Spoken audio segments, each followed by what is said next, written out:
Good morning students. आज मैं class 4th को उनकी व्याकरण बोध हिंदी 2 की बुक से पाठ 20 अपठित गद्यांश पढ़ाऊंगी। सबसे पहले जाने अपठित गद्यांश क्या है। किसी भाषा का ज्ञान प्राप्त करने में पठन एवं बोधन एक विशिष्ट भूमिका का निर्वाह करता है।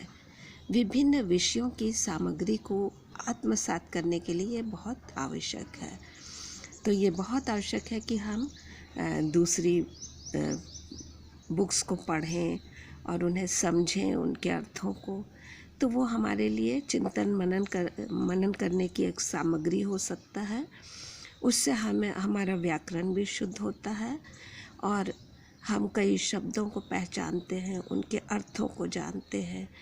इसी उद्देश्य की प्राप्ति के लिए अपठित गद्यांश का अध्ययन करना अति आवश्यक होता है।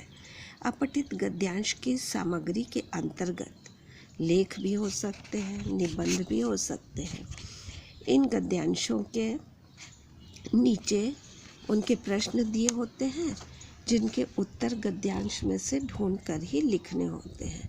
और सबसे विशेष बात ध्यान देने योग्य ये होती है कि पहले दिए हुए गद्यांश या पद्यांश को ध्यान से पढ़ना होता है ताकि वो आपके समझ में आ जाए, और फिर नीचे दिए गए प्रश्नों के उत्तर को गद्यांश की भाषा या पद्यांश की भाषा में नहीं परंतु अपने शब्दों में लिखना होता है, और उसका उत्तर दिए हुए अपठित गद्यांश या पद्यांश में ही हो सकता है।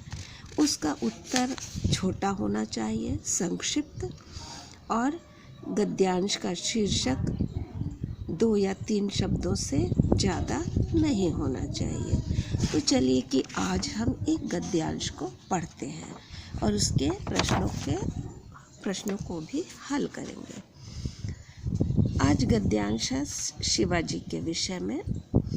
शिवाजी का पूरा नाम छत्रपति शिवाजी राजे भोसले था।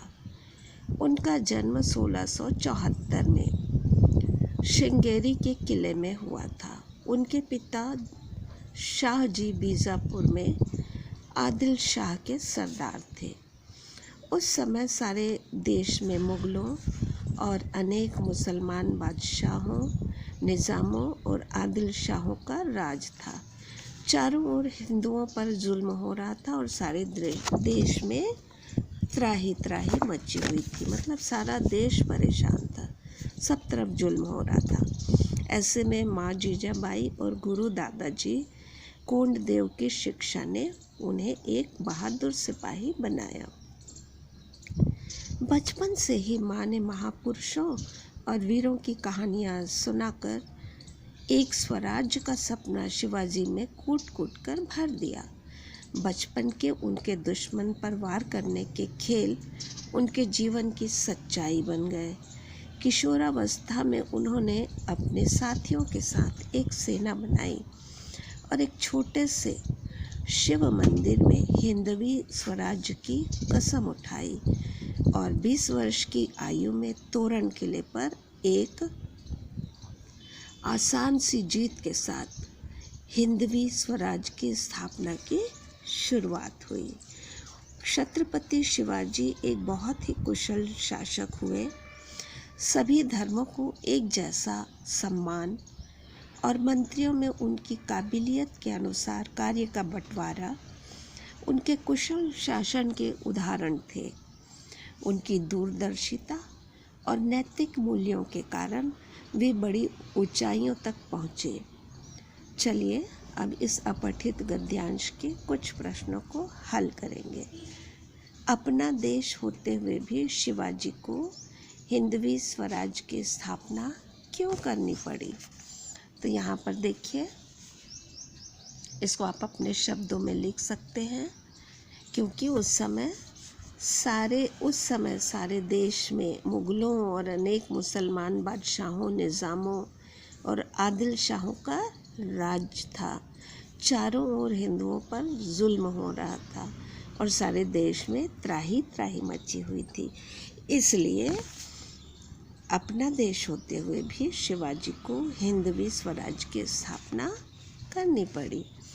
अब दूसरा क्वेश्चन देखिए, शिवाजी के एक महान राजा बनने में उनकी माँ का क्या योगदान था?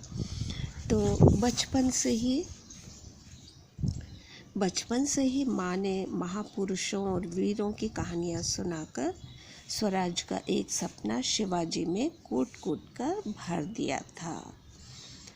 इसलिए शिवाजी के एक महान राजा बनने में उनकी माँ का एक बड़ा योगदान था। अब देखिए नीचे गद्यांशों में प्रयोग हुए 3 व्यक्तिवाचक संज्ञा लिखो। तो यहाँ पे छत्रपति शिवाजी भी एक व्यक्तिवाचक संज्ञा के अंतर्गत है, क्योंकि वो खास शिवाजी के लिए ये प्रयोग होता है। फिर जीजाबाई जो उनकी माता थी उनका नाम है, और कोंडदेव ये उनके गुरु दादा जो थे उनका नाम है। ये विशेष व्यक्तियों का नाम है, इसलिए ये व्यक्तिवाचक संज्ञा के अंतर्गत आए। अब जो गद्यांश आपने पढ़ा है, इनमें जो नीचे शब्द दिए हैं उनके विलोम शब्द ढूंढकर लिखना है। तो जैसे दिया है शब्द कायर, तो उसका विलोम होगा बहादुर। गहराई का ऊंचाई। इस तरह इस कहानी को लिखकर हम ये अपठित गद्यांश पूरा करेंगे। Thank you.